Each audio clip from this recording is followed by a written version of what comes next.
విషరసాయనాల సేద్యం దుష్ఫలితాలను గుర్తించిన రైతాంగం క్రమంగా సేంద్రియ బాట పడుతోంది. సుభాష్ పాలేకర్ విధానాన్ని అవలంబిస్తూ డీకంపోజర్, పొన్నుస్వామి ఆయిల్ సాయంతో సాగు చేస్తూ పలువురు రైతులు మంచి దిగుబడులు సాధిస్తున్నారు. దీనికి తోడు సేంద్రియ ఉత్పత్తులకు కిలోకి 10 రూపాయలు అధికంగా వస్తుండడం, చీడపీడల బెడద తక్కువగా ఉండడంతో చక్కని ఆదాయం సమకూరుతోంది. ఇప్పుడిప్పుడే విధానంలో మెదక్ జిల్లాకు చెందిన ఓ రైతు కుటుంబం 6 ఎకరాల్లో సేంద్రియ సాగు విజయవంతంగా నిర్వహిస్తోంది. ప్రపంచమంతా సేంద్రియ మంత్రం జపిస్తోంది. దేశ విదేశాల్లో రైతాంగం సేంద్రియ సేద్యాన్ని అవలంబిస్తోంది.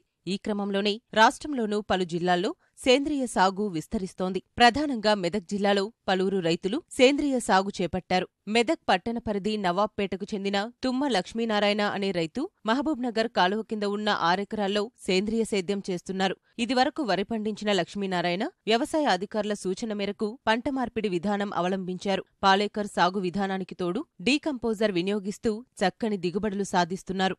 నాకున్న ఈ 6 ఎకరాలలో నేను 6 రకాల 7 రకాల కూరగాయలు పెట్టడం జరిగింది. పందిరి సాగు పద్ధతిలో ఒక 3 పెడుతున్నాను. కూరగాయ ఒకటి, బీరకాయ ఒకటి, కాకరకాయ ఒకటి. దాంట్లో మధ్యన కీరాను ప్లస్ పొట్ల 2 పెట్టాను.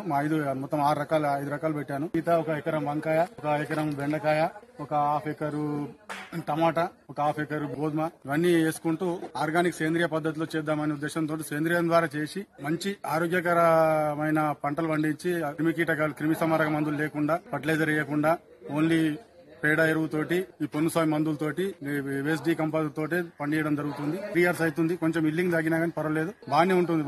మనకు పోయిన మార్కెట్ లోకి మన కూరగాయలు వెళ్తే ఆ కూరగాయల కంటే మన కూరగాయల రేటు కిలోను 5 రూపాయల నుంచి 10 రూపాయల రేటు ఎక్కువ వస్తుంది.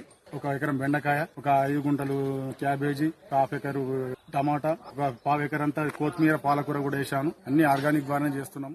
6 ఎకరాల పొలంలో భాగంగా ఎకరా విస్తీర్ణంలో రాతిపందిళ్లు వేసి బీర, కాకర సాగు చేస్తున్నారు. మరో 2.5 ఎకరాల విస్తీర్ణంలో వంగ, బెండ, టొమాటో పంటలు సాగు చేస్తున్నారు. మిగిలిన భాగంలో వరి, ఇతర పంటల సాగు చేపట్టారు. మేలు రకం విత్తనాలు వినియోగిస్తుండడం, సేంద్రియ ఎరువులు వాడటం, మేలైన యాజమాన్య పద్ధతులు అవలంబించటం, నిరంతర పర్యవేక్షణతోనే మంచి దిగుబడులు వస్తాయని లక్ష్మీనారాయణ తెలిపారు. మెదక్ పట్టణంలో మార్కెట్ అందుబాటులో ఉండటంతో తాము పండించిన కూరగాయలు ఇక్కడే విక్రయించుకుంటున్నట్లు వివరించారు.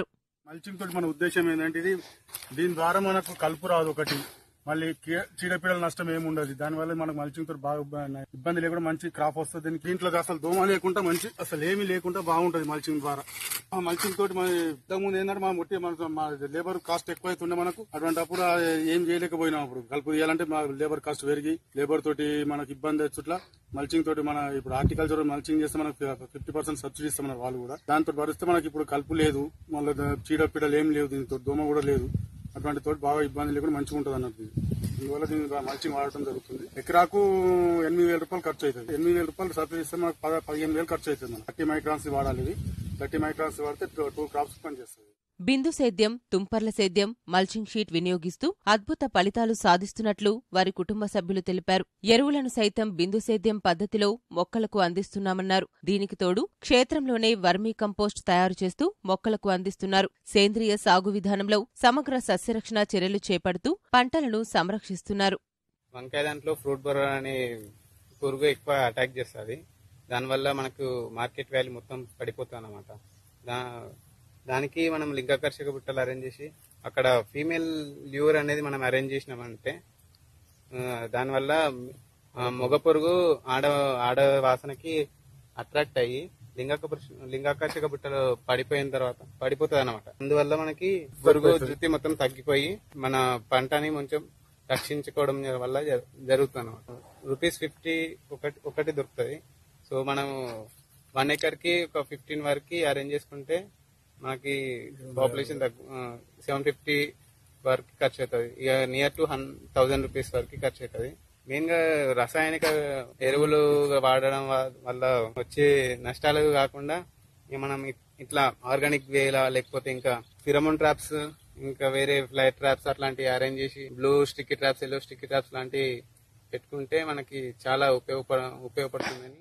సేంద్రియ విధానంలో పంటలు పండించి వాటికి ధృవీకరణ పత్రాన్ని సాధిస్తే ఆ ఉత్పత్తులకు అధిక ధరలు లభిస్తాయని రైతు కుటుంబ సభ్యులు చెబుతున్నారు. దీనికి తోడు సేంద్రియ ఉత్పత్తులు ఆరోగ్యవంతమైన సమాజ నిర్మాణానికి బాటలు వేస్తాయంటున్నారు. ఆదాయం, ఆరోగ్యం 2 లక్ష్యాలను సాధించవచ్చంటున్నారు. ఆర్గానిక్ వల్ల ఏంటంటే ఫస్ట్ వితౌట్ పెస్టిసైడ్స్ తోని పంట పండిస్తున్నాము. మామూలు పెస్టిసైడ్స్ కూరగాయలకి వీటికి ఏంటంటే టేస్టీగా ఉంటాయి, ఇంకోటి దిగుబడి ఎక్కువ వస్తుంది.